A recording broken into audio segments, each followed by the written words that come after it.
Welcome to the world of boxing. Boxing is the sport which let only the chosen ones finish their last fight undefeated and become legends. There are also a great number of top boxers who still have experienced the bitterness of the first loss. Let's talk about them today. In this video, I'll show you how top and just very good boxers have lost their 0 in defeat records.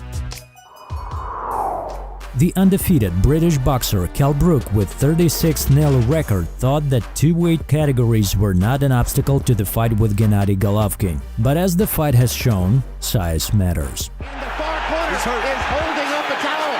Engel is trying to get referee Marlon Wright to stop the fight, and now he finally throws the towel into the ring, and Gennady Golovkin is going to have a technical knockout victory in round number 5.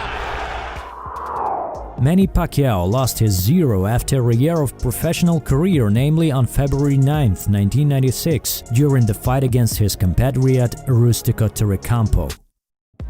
Torrecampo has carried the fight to Pacquiao. Oh! Pacquiao! He's out! It's over! Oh my God! It's over! Manny Pacquiao cannot get up! It's over! Manny Pacquiao, it's over! Cannot get up on time! It's over! Manny Pacquiao, one punch and his eyes are closed!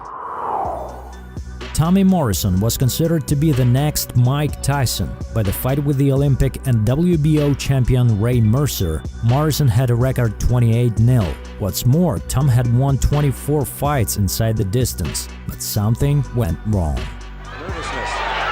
Mercer with two good right hands. And now Mercer on Morrison in the corner. And Mercer's all over him, and Morrison in trouble! And Morrison goes down for the first time in his career. And that is it. That's it. The fight is over. Ray Mercer has won it. He successfully defended his WBO heavyweight championship. On May 31, 1997, Costa Tszyu had another IBF title defense, the fight against the experienced Vince Phillips. Despite the fact that before the contest experts gave priority to Tszyu, the fight itself appeared to be equal, but by the round 8, Phillips completely took the lead.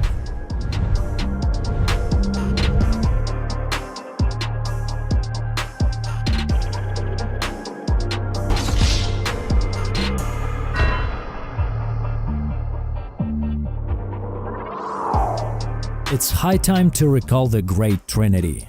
On March 8, 1971, the undefeated WBA and WBC champion Joe Frazier faced in the ring the undefeated Muhammad Ali. It was the fight of the century in which Frazier was more successful and took Ali's 0.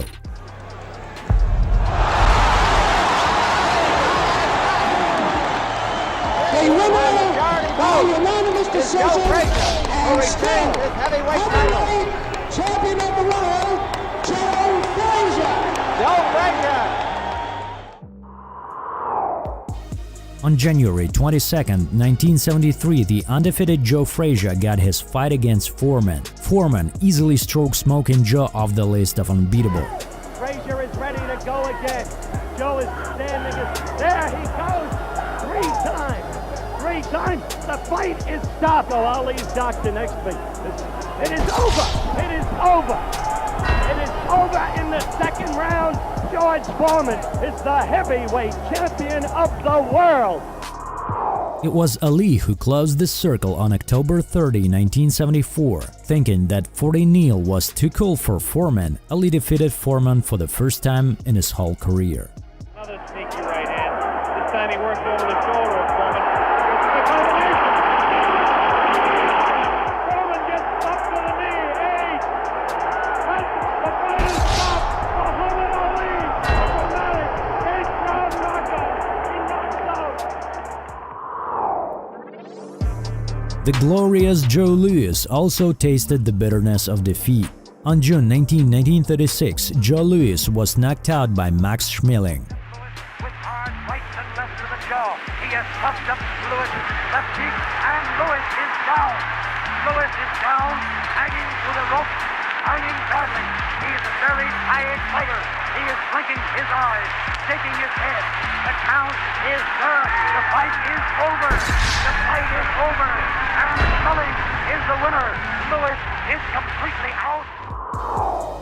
Marco Antonio Barrera is a dazzling boxer who managed to protect the ideal 43-0 record until November 22, 1996, when he unexpectedly lost his WBO belt in the fight with Junior Jones. More time than he deserved, but it's going to be over. The bell ends the round. Barrera is knocked down. The referee stopped the fight. Has the referee stopped the fight? Referee has stopped the fight. No, the corner man came in to stop it also.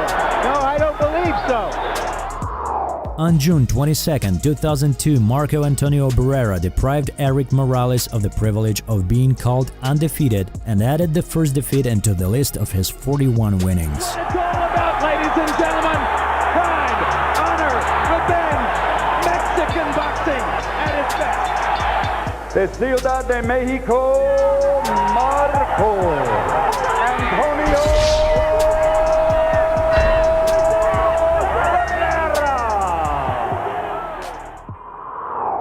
The fight between two undefeated boxers, Felix Trinidad and Fernando Vargas, was held in December 2000. Trinidad was more successful and didn't allow the referees to decide the outcome of the fight.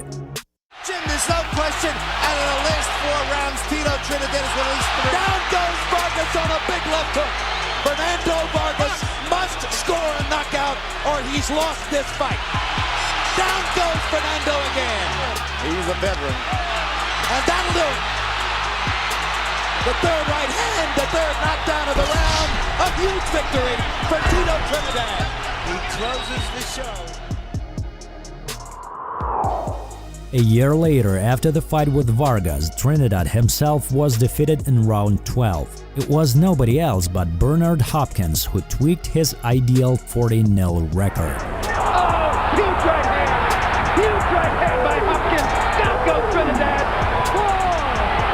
I'm not sure Tito can get up. He's got the desire. He's never been knocked out. This fight is over. Steve Smoker stops it. It was an evening of discoveries on January 29, 1994 for the legendary Mexican boxer Julio Cesar Chavez. First of all, he was knocked down for the first time in his career. And secondly, what hurts more, he was defeated according to a split decision.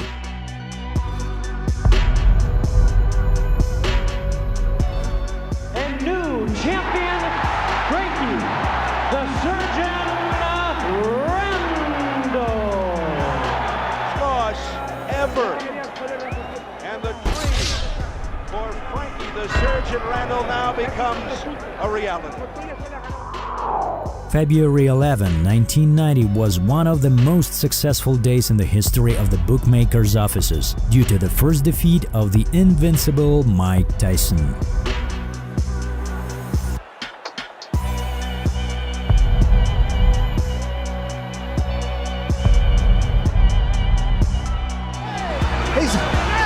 It's over! It's over! Mike Tyson has been knocked out!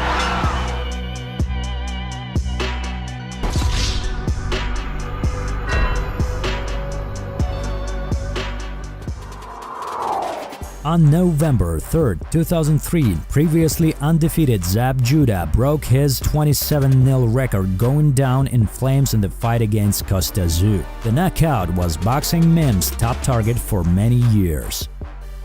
He was good, and another one! Floors Judah!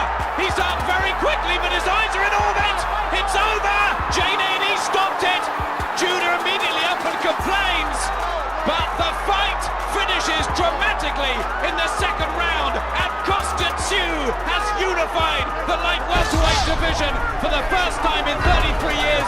Judah bitterly protesting.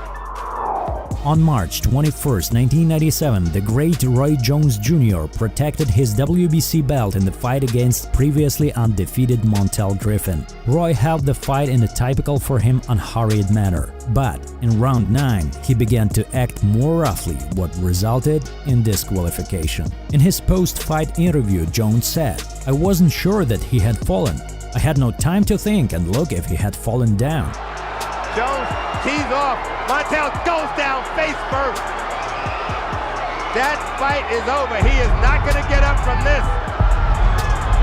It's over. The time, 2 minutes, 27 seconds of the 9th round. The referee disqualifies the red corner. Thank you for watching the video. If you liked it, share it with your friends. See you soon.